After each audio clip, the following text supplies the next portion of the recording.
Hi friends. So ఈరోజు మన ఈ వీడియోలో ప్రతి ఒక్క బీపీఎం ఎవరైతే డిపార్ట్మెంట్ ఆఫ్ పోస్ట్లో బ్రాంచ్ ఆఫీస్లో పనిచేస్తున్నారో వాళ్ళందరూ తెలుసుకోవాల్సిన చాలా చాలా చాలా ఇంపార్టెంట్ విషయం. అది కూడా మీరు ఎవ్రీడే అంటే ప్రతి ఒక్క రోజు మీరు ఫేస్ చేసే విషయాల గురించి మనం ఈ వీడియోలో క్లియర్గా స్టెప్ బై స్టెప్ మాట్లాడుకుందాము. సో ఐబీపీ డేటా ఎందుకు ఫెచ్ అవ్వడం లేదు, చాలామంది ఫేస్ చేస్తున్న విషయం అండి ఇది.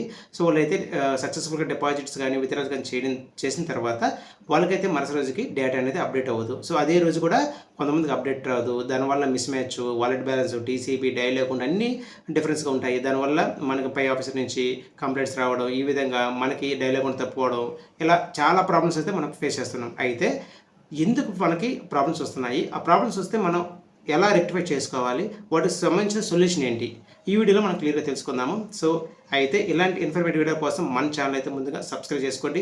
ఈ వీడియో మీకు నచ్చినట్లయితే మీతోటి బీపీఎంస్కి అందరికీ ఈ వీడియోని లైక్ చేసి షేర్ చేయండి. మీరు లైక్ చేయడం వల్ల ఇలాంటి మరిన్ని వీడియోలు చేయడానికైతే నాకు కూడా కొంచెం హ్యాపీగా ఉంటుంది. ప్లీజ్ లైక్ చేయండి. మీ నుంచి నేను కోరుకునేది ఒక లైక్, ఒక సబ్స్క్రైబ్ అండి. సో సబ్స్క్రైబ్ చేయడం వల్ల నేను ఏదైనా వీడియో చేస్తే మీ దాకా వస్తుంది. లైక్ చేయడం వల్ల మీలాంటి బీపీఎంస్కి ఇంకొంతమందికి రీచ్ అవుతుంది. అంతేనండి. సో మనం ఆలోచించకుండా వీడియోలోకి వెళ్ళిపోదాము. So first IBP data fetch, issue and solution. So ఎక్కువ మంది బీపీఎంస్ జనరల్గా ఏం చేస్తారు, ఐబీపీ డేటా, ఐబీపీకి సంబంధించిన డిపాజిట్స్ వెంటనే ఈఓడి చేస్తారు. సో ఇలా ఈఓడి చేయడం వల్ల మీకు డేటా అనేది ఫెచ్ అవ్వదు. అయితే ఏం చేయాలి? సో మీరు ఐబీపీ డిపాజిట్స్ కూడా విత్డ్రా చేసిన తర్వాత మినిమం 1 అవర్ అంటే నెక్స్ట్ ఆర్టికల్ సంబంధించిన కానీ సిబిఎస్ ట్రాన్సాక్షన్ సంబంధించిన కానీ ఏవైనా ఈ లోపల చేసేసుకొని కంప్లీట్ చేసుకొని మినిమం మీరు డిపాజిట్స్ విత్డ్రా చేసిన మినిమం గ్యాప్ 1 అవర్ ఉండాలి. 1 అవర్ తర్వాత మీరు కానీ ఈవిడగా చేస్తే మీ యొక్క ఐబీపీ డేటా అనేది కంపల్సరీగా ఫెచ్ అవుతుంది. సో మీరు ఏం చేస్తారంటే, మనకు ఆఫీస్ వర్క్ అయిపోయింది, తొందరగా వెళ్ళిపోవాలి, ఇంటికి వెళ్ళాలి అనే హడావిడిలో మీరు డిపాజిట్స్ విత్డ్రాలు చేసిన తర్వాత ఇంకెవరు రాలేదని చెప్పి వెంటనే డేట్ చేస్తారు.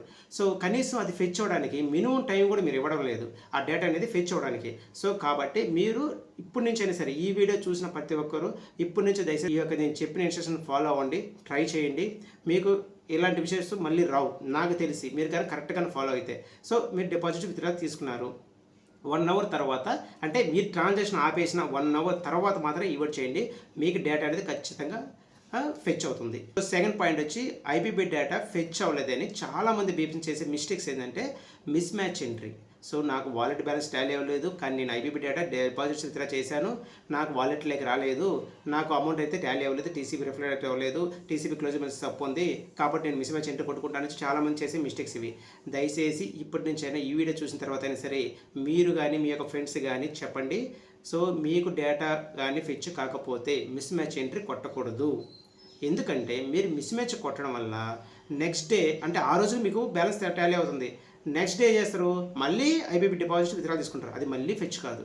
సో మళ్ళీ మరుసటి రోజు సేమ్ ప్రాసెస్ ఇదే రిపీట్ అవుతుంది.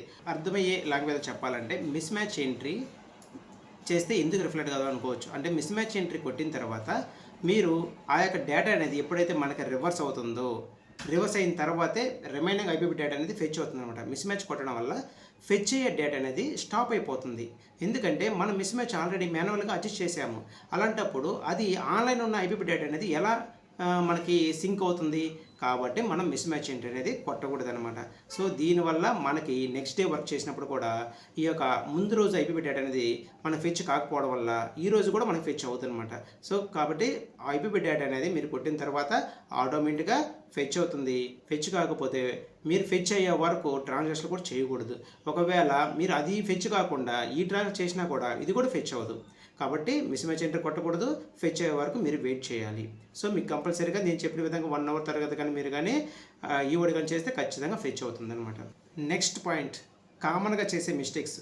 సో బీఓలో బీపీఎం కానీ సెలవు పెట్టినప్పుడు సో బీపీఎం ప్లేస్లో సబ్స్టిట్యూట్ వస్తారు. సో బీపీఎంస్ మ్యాక్సిమం ఏం చేస్తారు, చాలా వరకు మర్చిపోయే విషయం ఏంటంటే ఆ యొక్క క్లోజింగ్ బ్యాలెన్స్ అనేది నెక్స్ట్ సబ్స్టిట్యూట్కి అయితే ట్రాన్స్ఫర్ చేయరు అనమాట.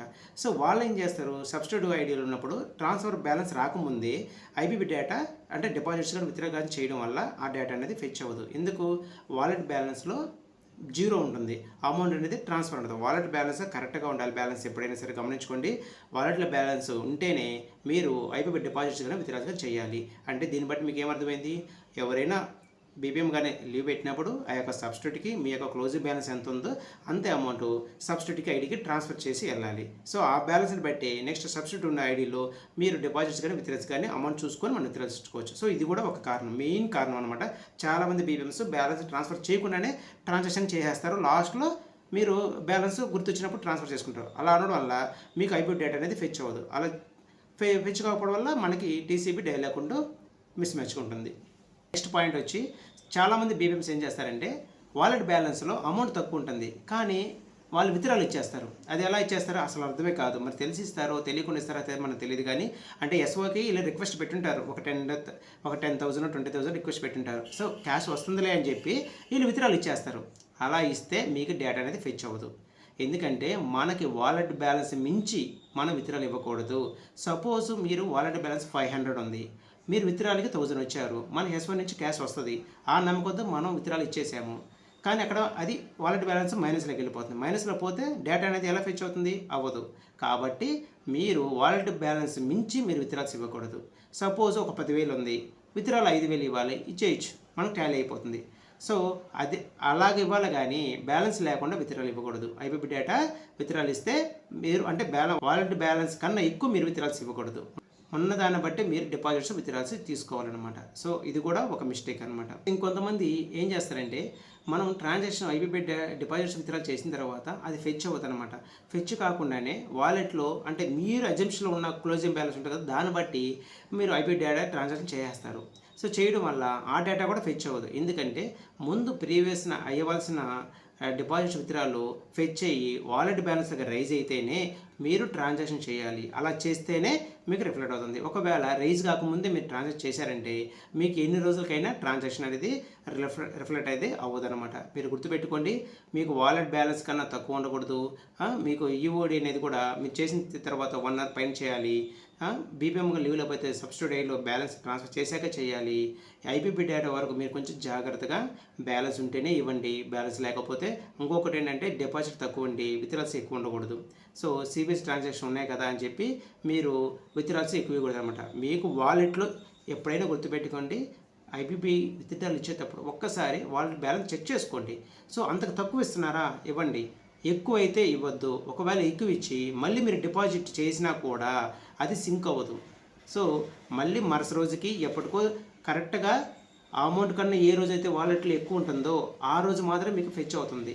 సపోజ్ ఈరోజు మీరు 10,000 విత్డ్రాల్ ఉంది, 10,000 వాలెట్ బ్యాలెన్స్ ఉంది, 20,000 విత్డ్రాల్ ఇచ్చేశారు అనుకుందాం. సిబిఎస్ డిపాజిట్ మళ్ళీ 20,000 వచ్చింది, డిపాజిట్ చేశారు. ఆ 20,000 నుంచి 10,000 పోయింది కదా, మీకు ఇంకా 10,000 కదా వాలెట్ ఉండదు, మీకు ఫెచ్ అయిపోద్ది అనుకుంటారు. కానీ ఫెచ్ అవ్వదు. ఎందుకంటే అంతకు ముందే మీరు తక్కువ ఉన్నప్పుడు విత్డ్రాల్ ఇచ్చారు కాబట్టి అవ్వదు. సపోజ్ మీరు ఆ లెక్క ప్రకారమే మీ దగ్గర క్యాష్ అనేది ఒక 20,000 ఉంది, మీరు ఒక 500 బ్యాలెన్స్ ఉంచుకున్నారు. ఈ మిగతా బ్యాలెన్స్ అంతా ఎస్ఓకి ట్రాన్స్ఫర్ చేశారు. మీరు ట్రాన్సాక్షన్ కూడా చేశారు, ఐపీపీ కూడా మీకు రిఫ్లెక్ట్ అవుతుందని మీరు అనుకుంటున్నారు. కానీ అవ్వదు.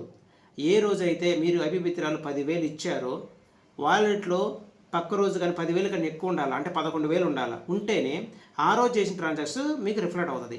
ఎప్పుడైతే రిఫ్లెక్ట్ అవుతుందో ఆ రోజే మీకు నెక్స్ట్ డేకి ట్రాన్సాక్షన్ కూడా రిఫ్లెక్ట్ అవుతాయి. లేదు రిఫ్లెక్ట్ కాకముందే నెక్స్ట్ డే ట్రాన్సాక్షన్ చేస్తే అవి కూడా రిఫ్లెక్ట్ అవ్వదు. సో ఇప్పుడు నేను చెప్పిన పాయింట్స్ అన్నీ కానీ మీరు కానీ ఫాలో అయితే మీకు ఐపీపీ డేటా ఫెచ్ కాకుండా పోవద్దు. అయినా కూడా ఫెచ్ అవ్వలేదంటే మీ మొబైల్ నుంచే ఇప్పుడు మనకు వచ్చిన ఈఎస్ఎస్ యాప్ నుంచి కూడా మీరు డౌన్లోడ్ చేసుకొని ప్లేస్టోర్ నుంచి మీరే టికెట్ ట్రై చేసుకోవచ్చు. సో దాని గురించి కూడా ఈ వీడియో కావాలన్నా కామెంట్ చేయండి, నేను చేస్తాను. సో ఇలాంటి ఇన్ఫర్మేటివ్ వీడియో కోసం మన ఛానల్ అయితే కేవలం పోస్ట్ ఆఫ్ సంబంధించిన వీడియోస్ మాత్రమే ఉంటాయండి మన ఛానల్లో. మీరు లైక్ చేసి షేర్ చేసి సబ్స్క్రైబ్ చేసుకోండి. సో ఇలాంటి ఇన్ఫర్మేటివ్ వీడియో కోసం మన ఛానల్ సబ్స్క్రైబ్ చేసుకోండి. ఈ వీడియో మీకు కానీ ఇన్ఫర్మేటివ్ ఉందనుకుంటే లైక్ చేసి మీ యొక్క తోటి బీపీఎంస్కి షేర్ చేయండి, చాలా చాలా ఉపయోగపడుతుంది. So thank you friends, thank you for watching this video.